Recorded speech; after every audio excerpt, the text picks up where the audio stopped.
My full name is Thomas Gabriel Coppinger, Senior, and I am the director of the Point After Club. I've been the director. Point After Club's rehabilitation program here in Lawrence. Back in the 70s, my mother worked at Danvers State Hospital. We used to go when I was a kid, like 13, 14 years old, down to Danvers, and she'd take them out to ball games and to cookouts. And what we saw was, folks would come out and they would be so excited about getting out of the hospital. But then they'd go back, and one of my brothers once said that it was like a dark cloud. They was all light and they were all happy, but then when they go back to the hospital, it was like a dark cloud that came over them, and it was quite sad. It was the mid 70s.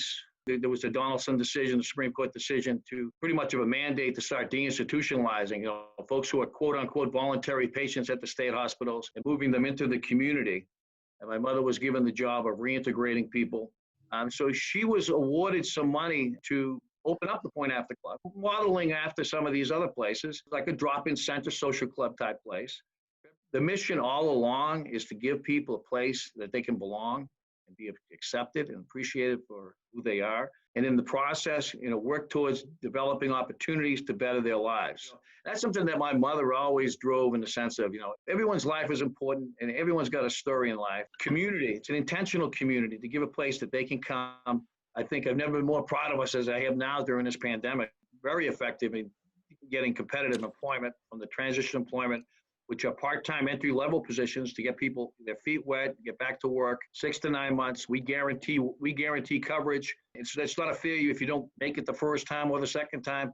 You can always go back. So it's a guaranteed right that we're going to be working with you to get a job. The most important thing that I can do is make sure that all aspects of the clubhouse operations are run side by side, members and staff, so the members truly feel that they're needed, wanted, and expected to be part of this community.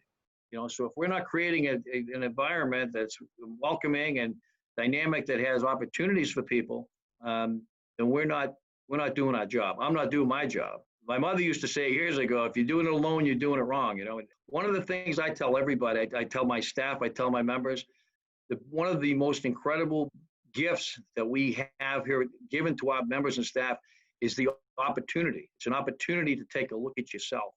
And I know that this clubhouse has made me a better man. We're wired to engage our members. That's part of our job. We're trying to think of ways. Well, how can we still be a clubhouse, a virtual clubhouse? This is part of this. We've been introduced to Zoom. We've been doing Zoom meetings. It's awesome. And this is something we've adapted to, and we will continue to adapt to as best we can. But my staff have been so incredibly energetic and positive and doing the job, making the mails, delivering the mails, making the phone calls. So we started massive reach out every day. We're calling our members every day, check-ins. What's going on? We're helping people with, their stimulus checks. Through this process, we know that maintaining positive relationships and supporting each other has been the core, most important thing for us. Every day is a new day. I think what really gives me hope is just within this community here that we work with.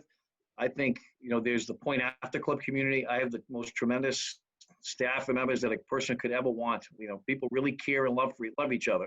That aspect of, work for me really, it means so much that we've been through so much, the highs and the lows together, and everybody roots for each other. That's really important. But also this wonderful city of Lawrence. A lot of people don't understand the incredible leadership that's in this city.